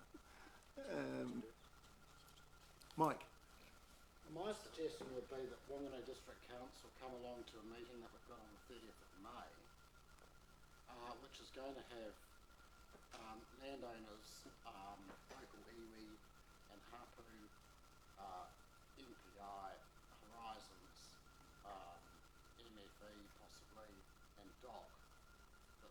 The District Council comes along to that meeting because it's all about the it's about the Otaota stream, but primarily we were looking at doing a project around the Birch pools. So my suggestion would be that the Whanganui District Council comes along as the landowner. So you've got all these people together, with the main topic on the agenda being a project around the William Birch pool. It's around the Otaota stream. And the stream. One of the I should have mentioned this before, but I guess a project that we looked at was doing a silt trap up above State Highway 3. You better talk into the microphone because it doesn't. We're live streamed, and I don't think, and probably Grant can't hear either. Sorry, Grant. But the Whanganui West Catchment Group was looking, one of the projects that we were looking at, and that's what we're actually looking into, is having a sediment trap up above the State Highway 3 where the old Maxwell water supply used to take water from, and then having some sort of E. coli cleaning, biological something or other. I'm not a scientist, but in the pool. So that was one idea, and so I guess with the collective, what we're trying to do is to get the expertise in the room to say, right, is this a goer or not, or as an option using it back as a swimming pool. I mean, I'd suspect that would cost quite a lot of money to do that.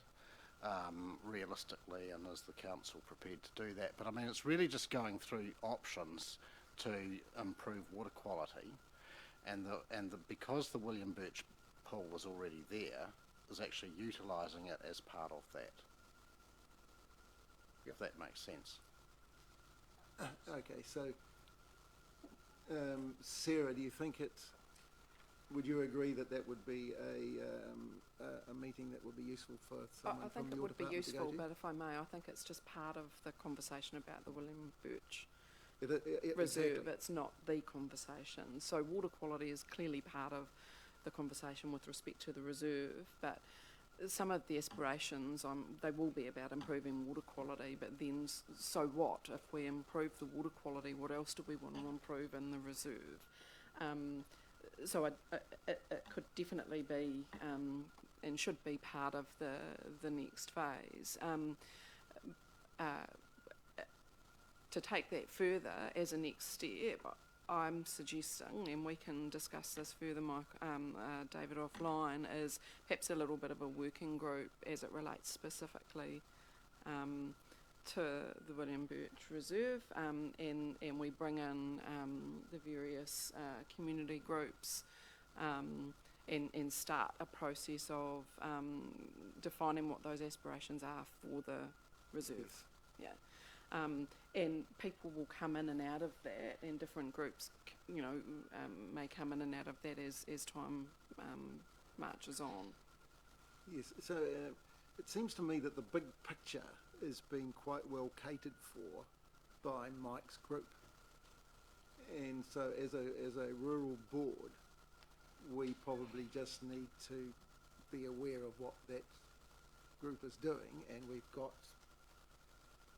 Mike and Grant as elected members for that region, so they might be happy to take on the role of watching brief or going to those meetings and knowing what's going on.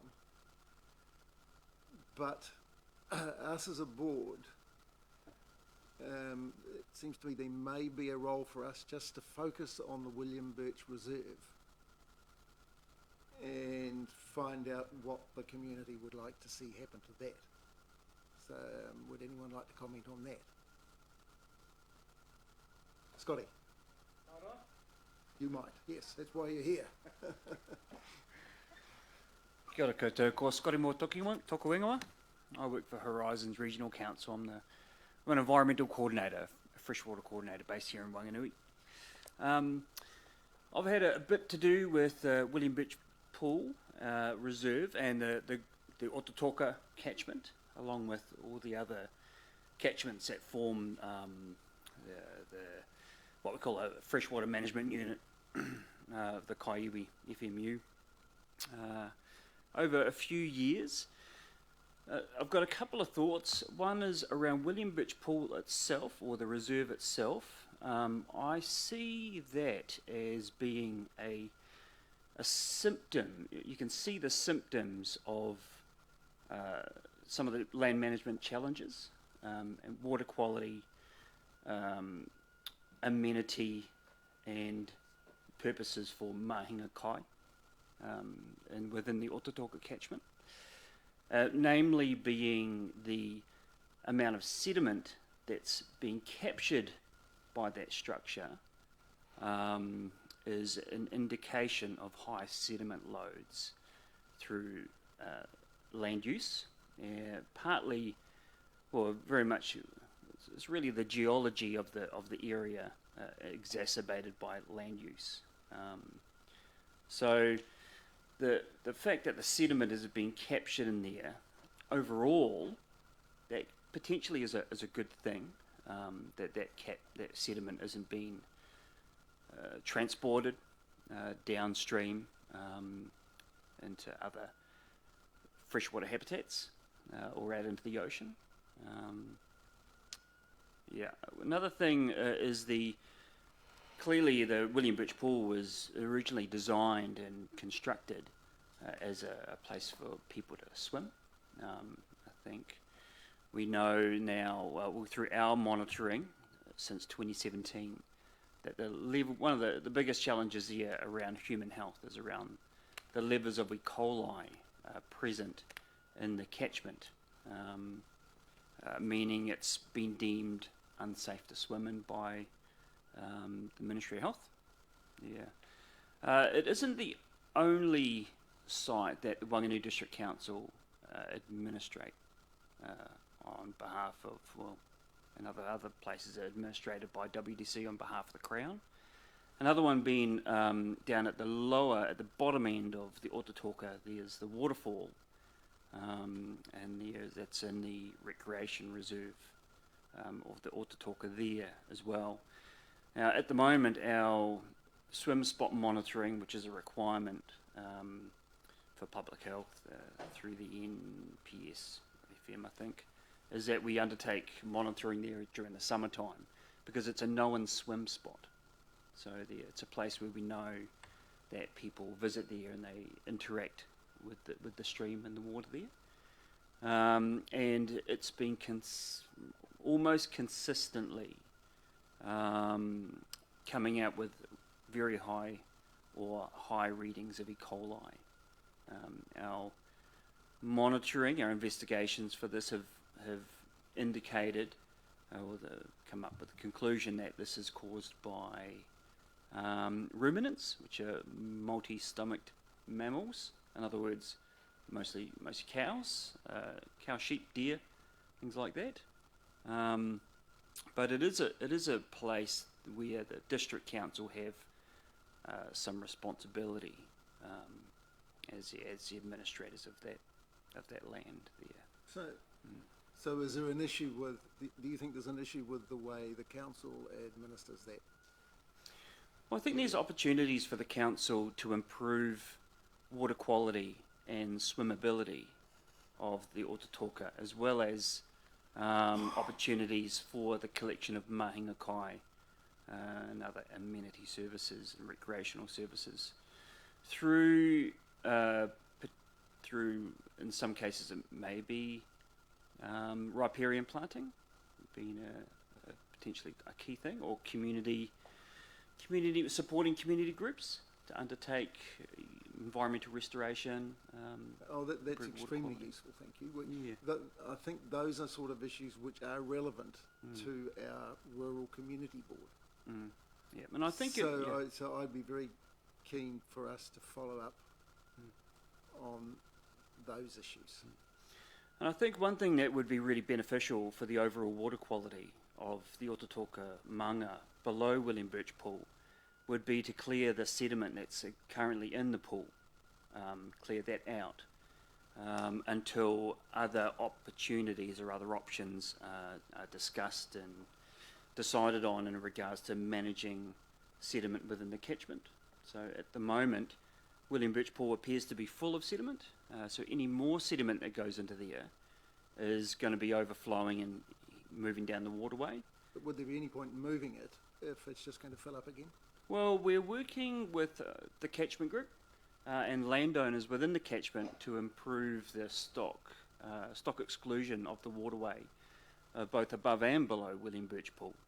And a big benefit of that would be to minimise the sedimentation. I think one of the challenges is that cattle that have access to waterways create a lot of disturbance and can be significantly increasing the input of sediments into the waterway. So it's a collective thing.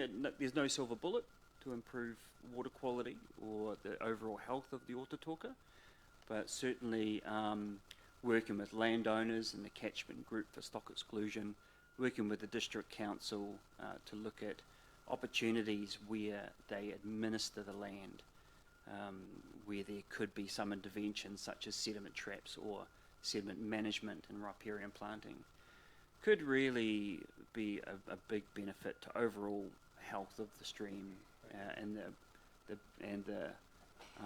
improve the ability for people to enjoy those places. Sarah, would you want to comment? I was just going to recognise that our water, I don't look after the water in council, so I'm completely out of my comfort zone talking about quality, and Kritso couldn't make it today. He's our waterman.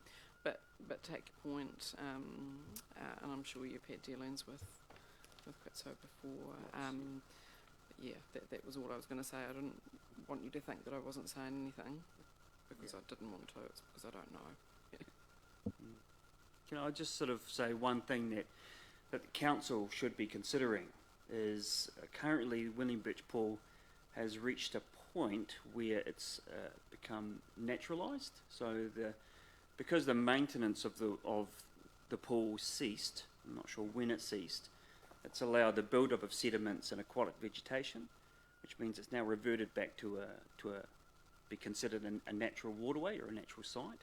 So one thing I do want to highlight with the discussions, especially around the long-term planning, is that to clear out the William Birch Pool would most likely trigger the need for a resource consent, which some very early indications that I've had in discussions with our consents planners is it might be in excess of $20,000 for the consent. Most relatively unlikely to happen when we're talking those sort of figures. Okay, I think in terms of today's discussion, we've achieved pretty much all we're going to. Or perhaps Alan Taylor, have you got any comments? You've been following this for years, I understand. Have you got any comments?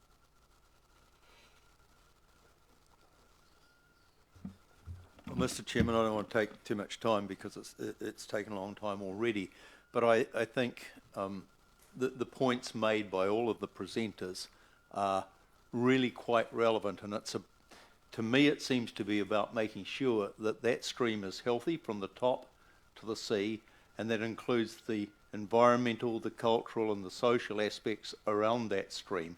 And so there's certainly a role there for the Rural Community Board and Council to play around the reserve that it owns. Assistance with community packages that Scotty has just referred to. There's a role for all of those other groups that Mike has talked about, and I would encourage the board to have its representatives go to the meeting that he's talking about at Kaiwi, along with perhaps a couple of councillors if you can, because you've got to sell the idea to the district council that that pool, as part of that whole integral stream, is the entrance way to Whanganui, and it's quite a disgrace. There is potential to do a lot with it in the natural sense. I suspect personally that the comments around turning it back into a swimming venue with a pool will be a bit beyond anyone's financial resources. But at the moment, it presents a problem in the sense that, and maybe Scotty would comment later to me on this, but I see as a major fish barrier which really needs to be got around.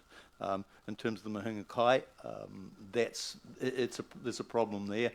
The sediment's got to be got out of the stream. The locals will tell you one decent wallop like you would get with a cyclone or heavy downpour in the pool will fill in a couple of days with sediment again.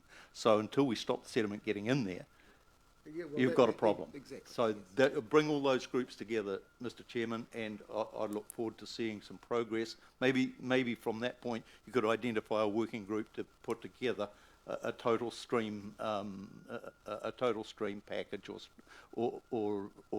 strategy for its improvement and development. So whatever aspirations we settle upon for the actual William Birch Reserve are going to be a relatively small proportion of the whole catchment management, and it's all critical and interlinked, and we can't really progress anything until we've got a plan for the whole lot. Absolutely, and it is a bit of a blot on the district that it's such a one of the region's most polluted streams. Okay. A question, please. Oh, sorry, Charlie, didn't see you over there. That's right, I'm over here. This is a question for Mike, really. I'm not getting at you with this question, but you already have a whole heap of people coming to your meeting on the 30th, was it, of this month? Yep. Why on earth would the Whanganui District Council not have been formally invited to it? Well, they were invited to the earlier one, and have they been invited to the... Yeah. Yeah, they do. I mean, they were invited to the earlier one, but They show. They didn't show. Okay. Okay. I'm quite keen to. I'll shut up, shall I? Send us an invite, please, Mike. Sure. Yeah. Okay. I think we've achieved all we're going to on this today. A lot of information, and our board will be trying to get our head around it and deciding what. Where we think we might be able to be involved. So unless there's anybody bursting to add to that, I'd like to thank... Oh, there is. It's more of a comment. If it's time for a comment, Mr. Chair. Certainly, Peter. Yeah. I think aspirations should be lofty. I think this project could be a showcase on how to do things right, and as far as the history is concerned, I'm sure it has a greater history than just the Birch pool, so we should incorporate that history into it as well.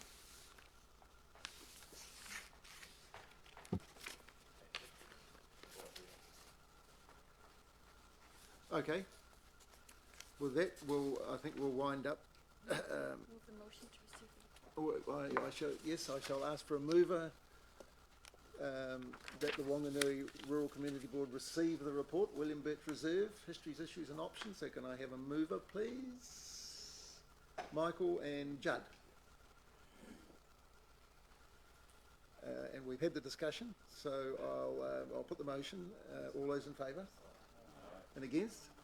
That's carried. Thank you. And thank you very much to the big range of people that have been prepared to come along and help us with the discussion. I'm really grateful, and I think we'll look at ways of helping progress this. Thank you. So we've got one more item on the agenda, haven't we, Diane? And I think Wendy, were you going to? Sorry, I didn't. Yes, so this is Wendy Bainbridge, and she's done the little report in our agenda regarding the jetty.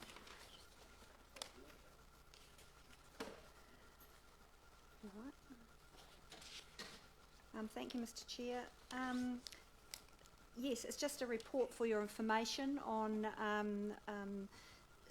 on both the Upokongaro Jetty and the Hipango Park jetty structure. The Hipango Park report, which was spoke of in the report, has since been received, and we're just seeking some further clarification on that. We had initially thought from the report that the work required was perhaps minimal, but it's been suggested that maybe it's a lot bigger than we had originally anticipated. So we're wanting some further information on that. And my understanding with regard to the Upokongaro Jetty is that there are discussions sort of being held, and work is in progress, if you like. Not physical work, but work on resolving any issues. And just to add to the UPAC Jetty, there's only about 3 or 4 days worth of work that needs to happen. So once those conversations have concluded with local iwi and they're in train, then we'll be able to get on to those 3 or 4 days worth of work. So the important thing about the jetty is that it is still functional for the Waimarie and the what's the one called, the little one? I think the other one, the 2 boats. Yeah.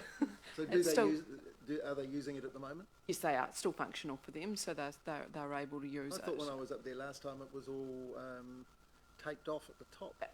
There are some tapes there, but they're able to continue to go about their regular business at the moment. So there's no disruption to that while we're working, while we're finishing the job. Basically, we made a start and we're not quite finished. So as Wendy noted, it was just a FYI that it's underway, to give you some indication that where we're at with it. Yes. Okay, so we can be assured that all that can be done is being done. Yep. Thank you. Any comment on any of that? Any questions of council staff? Okay, so there's the. So Charlie's obviously moving that the Whanganui Rural Community Board received a report update, jetty repair works, Hipango Park and Upokongaro. So seconder? Yes. Judd? All in favour? Against? Carried. Thank you. Thank you very much. I might put you an email or something. Yes. Yeah. Yes. Yeah. All right. Yep. Yep. So thank you, team. So that's the last. Oh no, Bill. What did? Oh yeah. We've done that one. It's not on the agenda, but Bill's got. Can I get Bill to? He's got something he wants to bring up. Is that? How do we work that in? Your discretion, Mr. Chair. I'll use the chairman's discretion. Could we defer it to a proper agenda item for next time? Yes. Yes. That's fine. It might be more relevant in time anyway. Okay. Because it's not actually an issue yet. But he hasn't raised it as an agenda item. So. Okay. So can you just make sure that it gets on to next month's agenda? Yeah. Thank you. suggestion? Yes, Charlie. It's probably not quite kosher, but what I'm suggesting, if we close the meeting, then we can have a discussion with Bill about it, maybe. Yes, I've got a couple of things I'd like to run by you when the meeting's closed too. So if you're, so on the basis of that, I will ask Judd to present us with the closing karakia. Yes. Closing karakia. Unuhia, ki te uru tapu nui. Kia wate, kia mama te nākau, te tinana, te wairua i te arataka tū, koia rā e rongo waka irihira, ake ki runga, kia wate, ai rā, kua wate, hau paimari e. Kia ora tātou.